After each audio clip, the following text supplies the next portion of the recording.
Friends, कुछ topics से questions exam में बार बार पूछे जाते हैं। हाँ बिल्कुल। So there is always a higher possibility कि उन टॉपिक्स से क्वेश्चंस रिपीट हों। तो इस सीरीज ऑफ शॉर्ट वीडियोस में हम ऐसे ही 3 इम्पोर्टेंट कॉन्सेप्ट्स कवर कर रहे हैं। Right. If you have not watched हमारे प्रीवियस वीडियोस तो उन्हें जरूर देखें। सो चलिए बिगिन करते हैं। पहला कॉन्सेप्ट है प्रोडक्ट लाइफ साइकिल का मैच्योरिटी स्टेज। हाँ, इस स्टेज में क्या होता है कि प्रोडक्ट अपनी पीक मार्केट पेनिट्रेशन पे पहुंच जाता है। बिकॉज ज्यादातर पोटेंशियल कस्टमर्स ने प्रोडक्ट ऑलरेडी खरीद लिया होता है। हाँ, और इसमें एक और बात होती है, इंक्रीज्ड कंपटीशन और प्राइस प्रेशर ये प्रॉफिटेबिलिटी को रिड्यूस कर सकते हैं। कंपनीज रेलेवेंट बने रहने के लिए ऑफन क्या करती हैं, नए वर्जन्स लाती हैं या पैकेजिंग चेंजेस करती हैं या फिर एडेड सर्विसेज इंट्रोड्यूस कर सकती हैं। अच्छा, और इस फेज में एडवर्टाइजिंग का फोकस भी शिफ्ट होता है ना, मतलब अवेयरनेस से हटकर ब्रांड वैल्यू और लॉयल्टी रीइंफोर्स करने पर। एग्जैक्टली बिना इनोवेशन या रिपोजिशनिंग के प्रोडक्ट फिर डिक्लाइन स्टेज में एंटर कर सकता है। तो अब बात करते हैं प्रोडक्ट लाइफ साइकिल के डिक्लाइन स्टेज की। ये प्रोडक्ट लाइफ साइकिल का फाइनल फेज है, राइट? जब डिमांड डिक्रीज होती है। बिल्कुल, डिमांड कम हो जाती है। क्यों?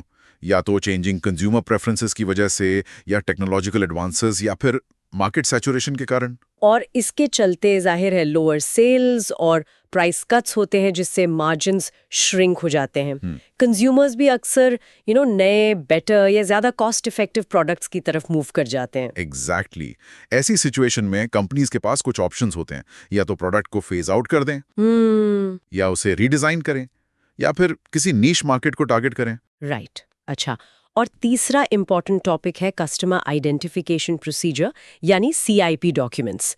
CIP के अंडर आइडेंटिफिकेशन और प्रूफ ऑफ एड्रेस के लिए जो डॉक्यूमेंट्स एक्सेप्ट किए जा सकते हैं उन्हें ऑफिशियली वैलिड डॉक्यूमेंट कहते हैं, OVD। Correct, officially valid document यानी OVD। और इसमें 6 डॉक्यूमेंट्स शामिल हैं, namely passport, driving licence, voters identity card, MNREGA job card, Aadhaar number और नेशनल पॉपुलेशन रजिस्टर द्वारा इशू किया गया लेटर। ओके, और कुछ और डॉक्यूमेंट्स भी हैं जो प्रूफ ऑफ एड्रेस के रूप में यूज किए जा सकते हैं, जैसे यूटिलिटी बिल। हाँ बिल्कुल, जैसे यूटिलिटी बिल जो 2 महीने से ज्यादा पुराना न हो, प्रॉपर्टी या म्युनिसिपल टैक्स रिसीट, पेंशन या फैमिली पेंशन पेमेंट ऑर्डर्स यानी PPOs, और कुछ अथॉरिटीज द्वारा इशू किया गया एम्प्लॉयर से letter of allotment of accommodation.